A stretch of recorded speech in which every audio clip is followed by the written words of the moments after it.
Hi friends, कैसे हो। आशा है कि तुम सब ठीक होंगे। आज हम पढ़ेंगे कारक। कारक में बहुत सारे सूत्र हैं जो बोर्ड पे स्पेस हैं, उसके अकॉर्डिंग इतना हम पढ़ेंगे संप्रदान तक, और उसके बाद नेक्स्ट वीडियो में इसको पूरा कर देंगे। ठीक है। और कोई भी इसमें से समझ में नहीं आए उसको हम क्लास में वापस रिवाइज करेंगे, इसके बारे में डिस्कस कर लेंगे। चलो शुरू करते हैं। कारक। कारक यानी जिसका क्रिया के साथ सीधा संबंध हो। संस्कृत में इसकी परिभाषा क्रियाजनकत्वम कारकम, अर्थात क्रिया के जनक को ही कारक कहते हैं।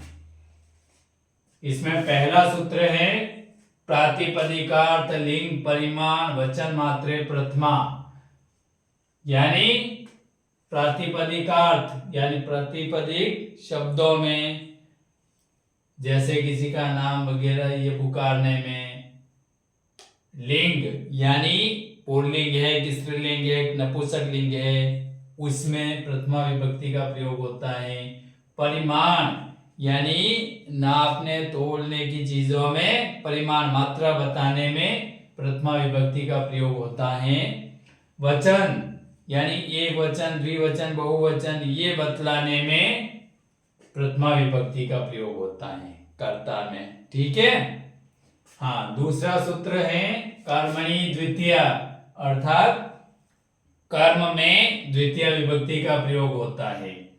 अब इसमें जो ये सूत्र है ये very very important, most important है। इनको आपको रटंत विद्या के द्वारा कंठस्थ करना होगा, उसके बाद धीरे धीरे समझ में आएंगे।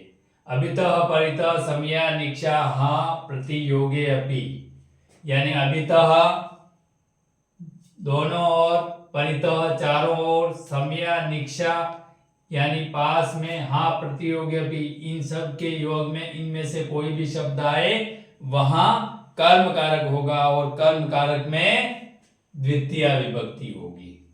ठीक है, पहला सूत्र। दूसरा सूत्र है अधिशील स्थासाम कर्मः, यानी अधि उपसर्ग पूर्वक शील स्था आस इनमें से कोई भी धातु आए आगे अधि उपसर्ग लगा हो तो वहां कर्म कारक होगा, अर्थात द्वितीय विभक्ति आएगी। अगला है अकथितम च, अर्थात 16 ऐसी धातुएं हैं जिसमें द्विकर्मक धातुएं, दो कर्म होते हैं, उनमें द्वितीय विभक्ति का प्रयोग किया जाता है। जैसे गोपाल कह, घाम, दुग्धम, दोग्धी, है ना। और विस्तार से क्लास में चर्चा करेंगे हम। फिर आगे है उभयतः सर्वतः दिक् उपरि उपरि अद्यादि अधो अधः योगे, यानी ये ऐसा का ऐसा सूत्र है। उभयतः दोनों और, सर्वतः सभी और, दिक् यानी धिक्कार, उपरि उपरि यानी ऊपर ही ऊपर, अद्यादि यानी अंदर ही अंदर, अधो अधः यानी नीचे नीचे, इनमें से कोई भी शब्द आए वहां पर कर्म कारक होगा, द्वितीय विभक्ति का प्रयोग किया जाएगा।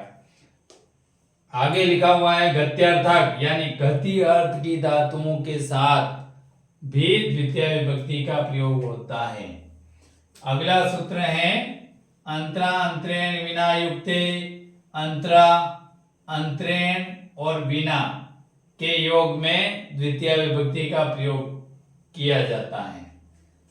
काला ध्वनोर अंत्य संयोगे, कालवाची और ध्वनिवाची शब्दों में अत्यंत संयोग होने पर वहां द्वितीय विभक्ति का प्रयोग होता है। उदाहरण के तौर पर, उदाहरण में बाद में और समझा दूंगा। जैसे रामः मासम अधीते, राम ने महीने भर पढ़ा, है ना। तो यहां पर अत्यंत संयोग है, कोई झुकाव नहीं है। हाँ, आगे है उपान व ध्यान वश, उप अनु अधि और आ ये उपसर्ग लगे हो वस धातु के साथ, वहां द्वितीय विभक्ति का प्रयोग होता है। यहां तक क्लियर।